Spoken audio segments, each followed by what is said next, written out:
The clinking of silverware against fine china was the only sound that dared to break the tension at the dinner table. Amelia had spent the entire day preparing for this night. It was Richard's annual company dinner, a formal affair hosted by the firm's senior partner, Mr. Davies. For Richard, it was a night of networking and ambition. For Amelia, it was a performance. She had to be the perfect wife, charming, elegant, and supportive. She had chosen her dress with meticulous care, a deep sapphire blue silk that matched her eyes. She'd styled her hair in a soft chignon, and her smile, though practiced, felt genuine enough. But as the evening wore on, the smile began to feel like a mask. Richard, her husband of 10 years, had been distant all night. His attention was fixed on his colleagues, his laughter a little too loud, his compliments to the other wives a little too effusive. Amelia felt a familiar, cold knot tightening in her stomach. She was an observer in her own life, a satellite orbiting Richard's sun. He was seated beside her, but his chair was angled slightly away, toward the wife of another senior associate, a woman named Isabella, who was draped in a glittering, backless gown. Richard's eyes kept drifting toward her. Amelia had noticed it throughout the appetizer and the main course. She tried to catch his eye, to offer a small, connecting glance, but he seemed to look straight through her. The conversation at their end of the table turned to summer vacations. Someone mentioned a trip to Italy, and another couple spoke of their cottage by the lake. "And what about you two?" Mr. Davies's wife, a kind-faced woman named Eleanor, asked, her warm gaze settling on Amelia and Richard. "Any exciting plans?" Amelia opened her mouth to speak, perhaps to mention the small seaside town they used to visit, the one she cherished. But Richard cut in before she could utter a word. "We're still deciding," he said with a dismissive wave of his hand. His eyes, however, weren't on Eleanor. They flickered again to Isabella, who was laughing at something her husband had said, her perfect white teeth gleaming in the candlelight. Then his gaze fell upon Amelia, and for the first time all evening, he seemed to truly see her. But the look in his eyes was not one of affection. It was one of cold, cruel comparison. Leaning in, under the guise of an intimate whisper but loud enough for those nearby to hear, he said the words that would shatter the fragile peace of the evening. "You know, darling, you should take some notes. Other wives look better." The words were a physical blow. The air rushed out of Amelia's lungs, and the knot in her stomach turned to ice. For a moment, the sounds of the dinner party faded into a dull roar in her ears. She could feel the heat rising in her cheeks, a flush of humiliation so intense it felt like a fever. She stared down at her plate, at the meticulously arranged food that now seemed repulsive. Her sapphire dress suddenly felt like a cheap costume. She wanted to disappear, to shrink into her chair until she was nothing but a memory. She dared a glance around. Had anyone heard? The couple next to them were engrossed in their own conversation. Eleanor, however, had a flicker of concern on her face, but she was too polite to pry. Amelia felt utterly alone, exposed under the bright chandeliers of Mr. Davies's grand dining room. Richard, oblivious or perhaps indifferent to the wound he had just inflicted, had already turned away, attempting to join another conversation as if nothing had happened. He had tossed the grenade and walked away from the explosion, leaving her to stand in the wreckage. Her heart hammered against her ribs. This wasn't the first time. The criticisms had become a slow poison in their marriage. A comment about her weight here, a jab at her choice of clothes there. He called them jokes, or helpful observations, but Amelia knew what they were. Little cuts designed to chip away at her confidence, to make her feel small, to ensure she never shone too brightly on her own. She had tried to talk to him about it, but he always turned it back on her, calling her too sensitive or dramatic. She gripped her hands in her lap, her knuckles white. She could feel tears pricking the corners of her eyes, and she fought them back fiercely. She would not cry. Not here. Not in front of these people. She would not give him the satisfaction. As she took a shaky, silent breath, a calm, authoritative voice cut through the low hum of conversation. It was a voice accustomed to being listened to, a voice that commanded boardrooms and sealed deals. It was Mr. Davies. He was seated at the head of the table, but his sharp, intelligent eyes were fixed directly on Richard. He had heard. There was no doubt. The jovial expression he had worn all evening was gone, replaced by a look of profound disappointment and steel.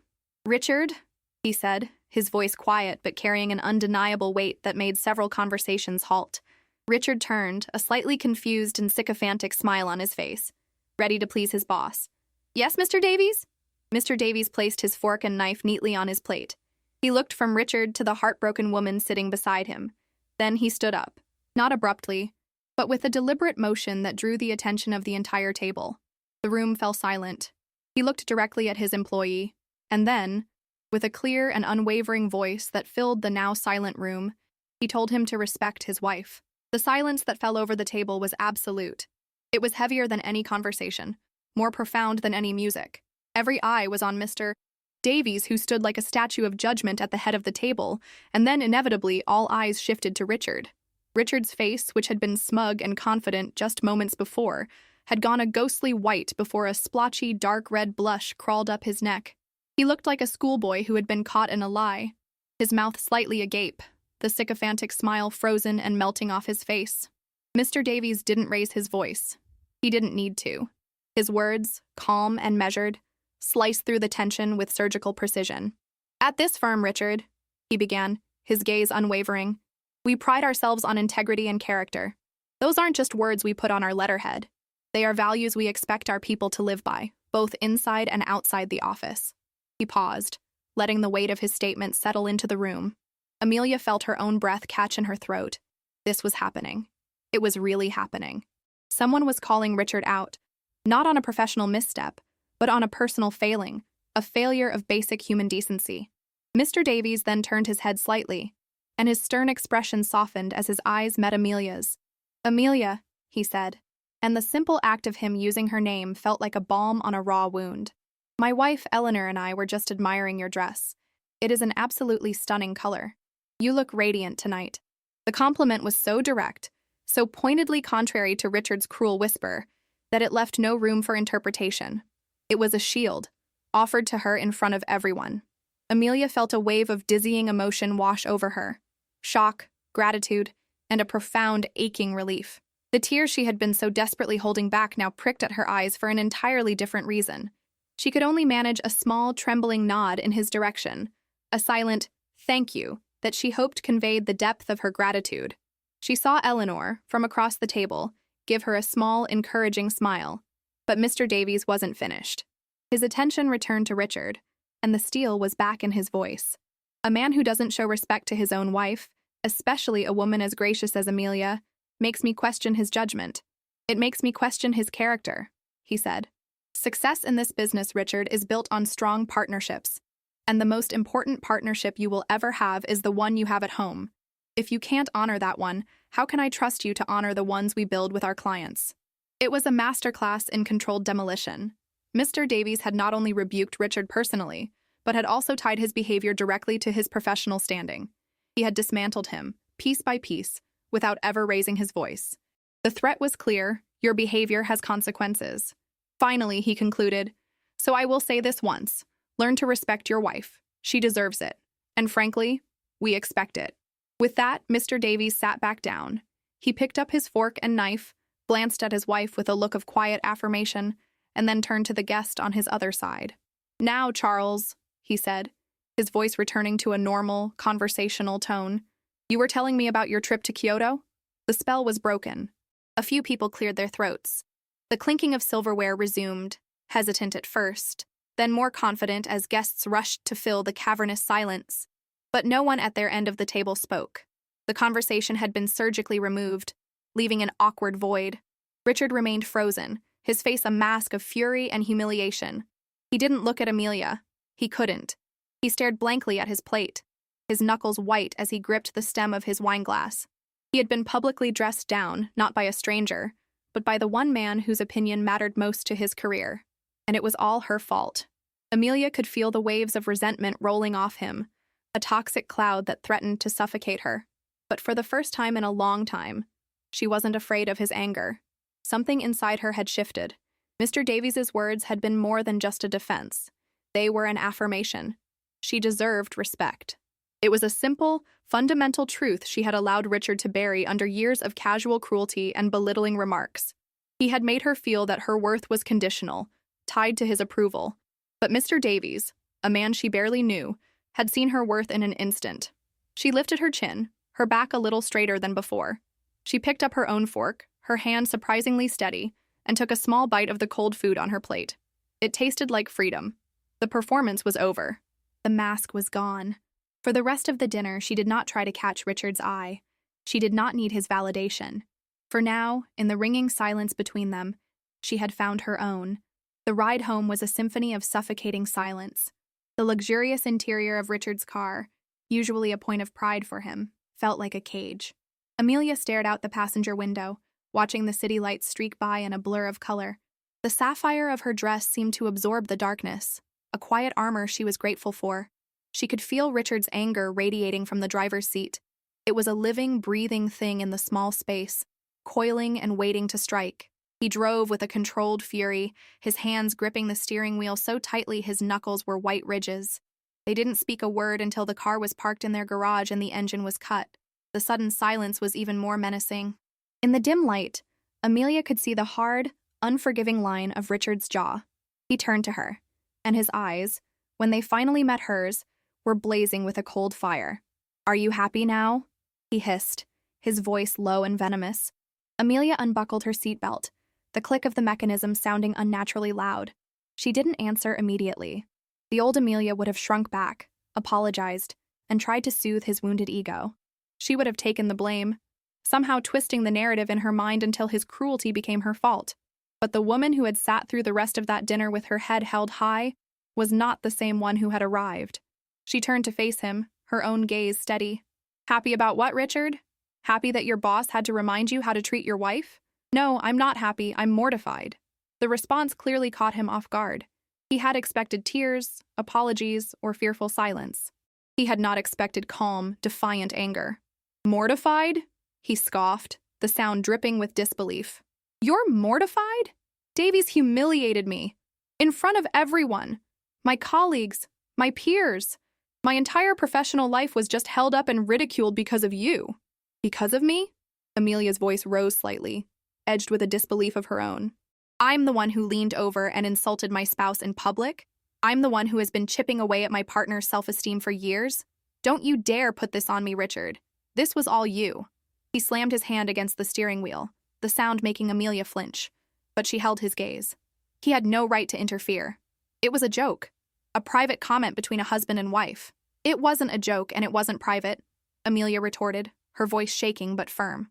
"You said it loud enough for him to hear, and there was nothing funny about it. It was mean. It was designed to hurt me, just like all the other little comments you make every single day. The only difference is that this time, someone else noticed." They exited the car and walked into the house, the tension following them like a storm cloud. Richard threw his keys onto the hall table with a clatter. "You're too sensitive, you always have been," he muttered, unbuttoning his collar as if it were choking him. "I don't know why I even bother." Amelia followed him into the living room, switching on a lamp that cast a soft, revealing light on the scene. She wasn't going to let this go. Not tonight.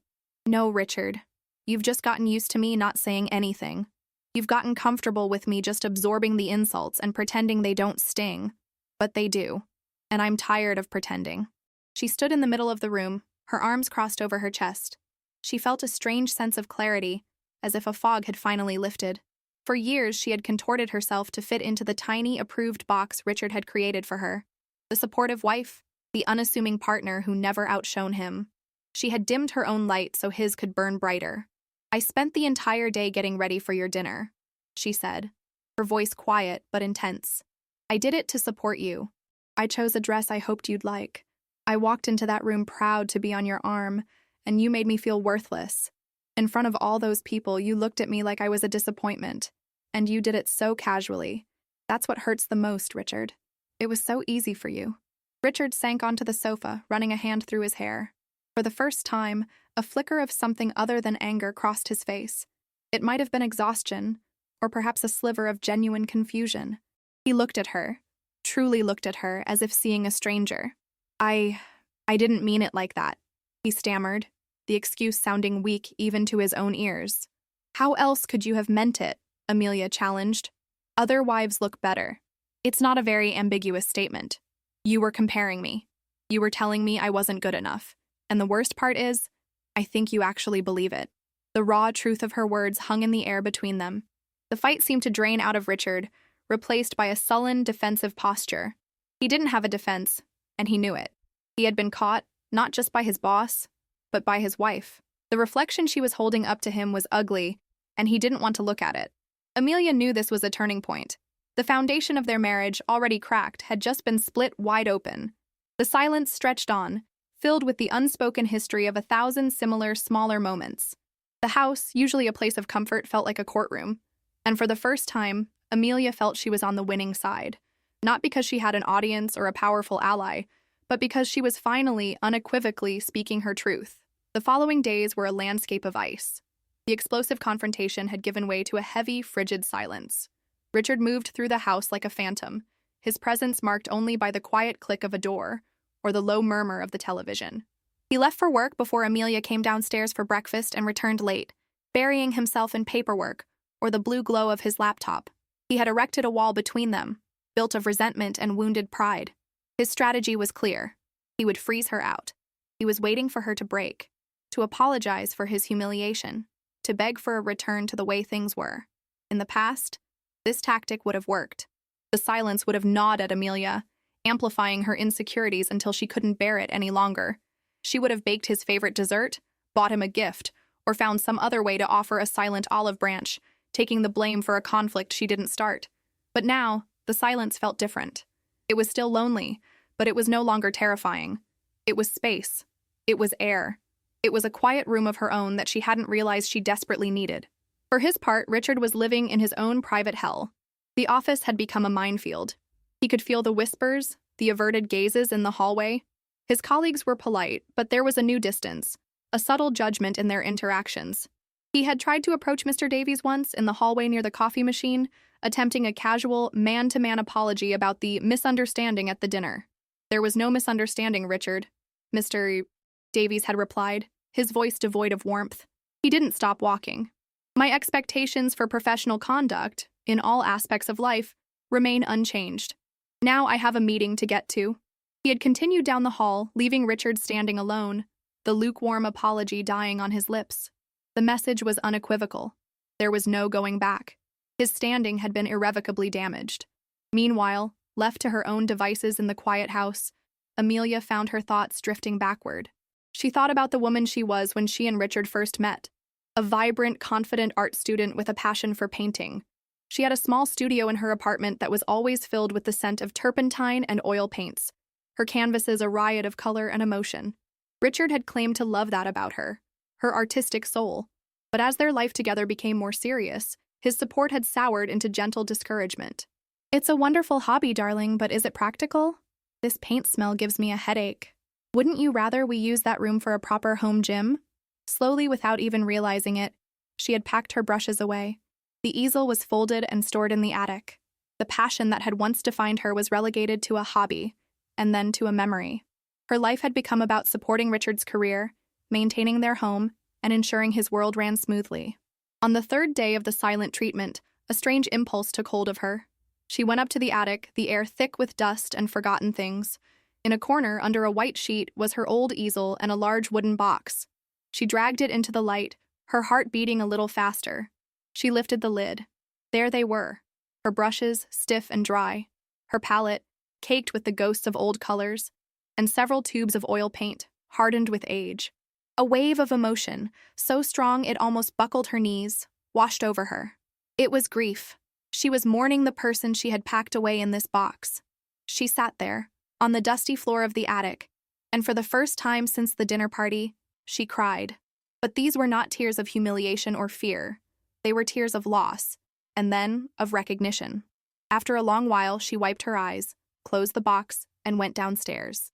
She found her purse, walked out the front door, and drove to the art supply store.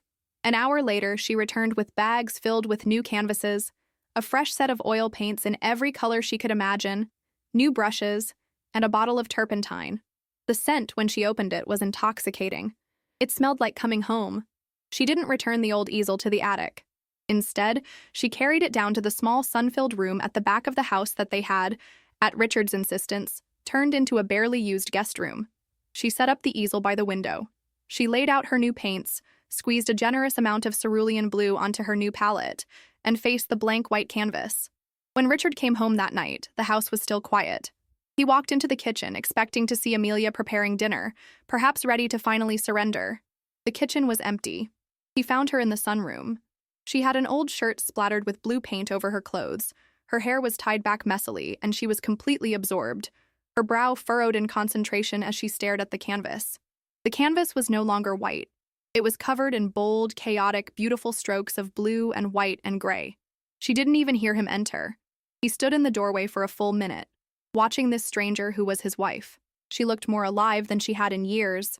"I didn't know what to make for dinner," she said, without turning around, her voice calm and focused. "I was busy." The words were simple, factual, but in the silent Cold War of their home, they were a declaration of independence. Richard stood in the doorway of the sunroom, a stranger in his own home. The defiant act of her painting, of her choosing her own passion over his silent, brooding anger, was something he couldn't comprehend. The control he had always exerted, the subtle manipulations that kept their dynamic tilted in his favor, were suddenly useless. Her simple statement, "I was busy," wasn't an apology or an excuse. It was a fact. Her world, for the first time, did not revolve around his. He tried to reassert his authority. "You've made a mess in here," he said, gesturing vaguely at a stray drop of paint on the floor. "This is a guest room." Amelia finally turned, her eyes holding his. There was no fear in them, only a cool, appraising calm. "It's my studio now," she replied, and turned back to her canvas. That was the moment Richard knew he had lost. The silence had not broken her. It had freed her.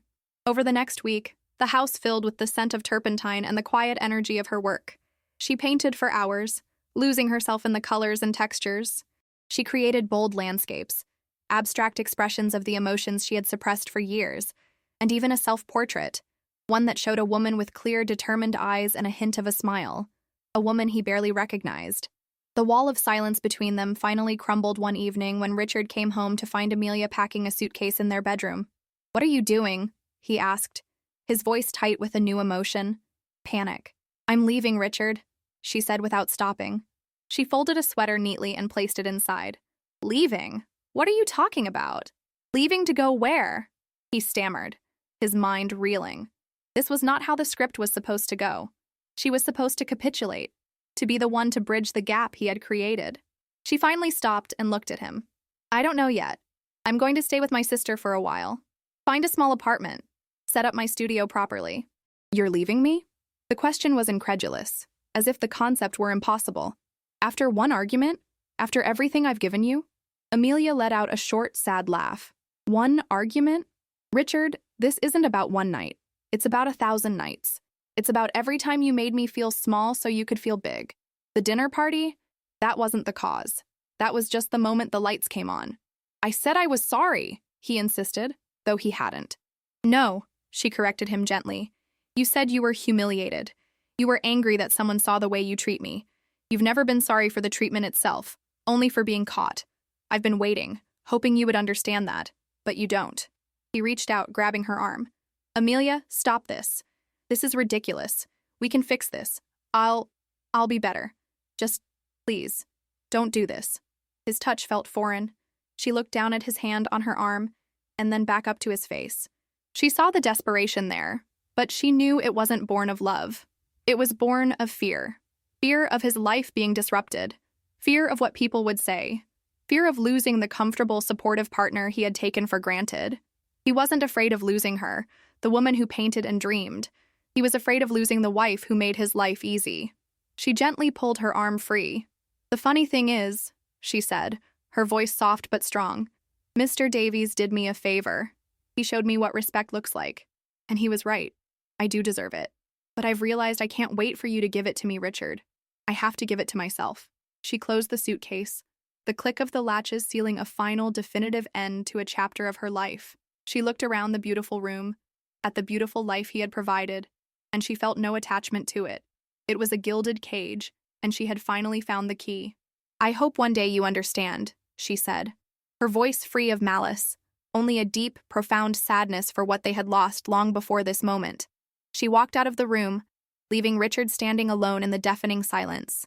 Amelia's new life was not easy, but it was hers. She found a small apartment with a spare room that had perfect morning light. She painted every day, her work becoming more confident and vibrant. 6 months later, a local gallery owner saw her work and offered her a spot in a group exhibition. On the opening night, Amelia stood next to her paintings, her heart full, surrounded by the scent of her own success. She saw people moved by her art, by the very soul she had been told to pack away, and she knew she was home.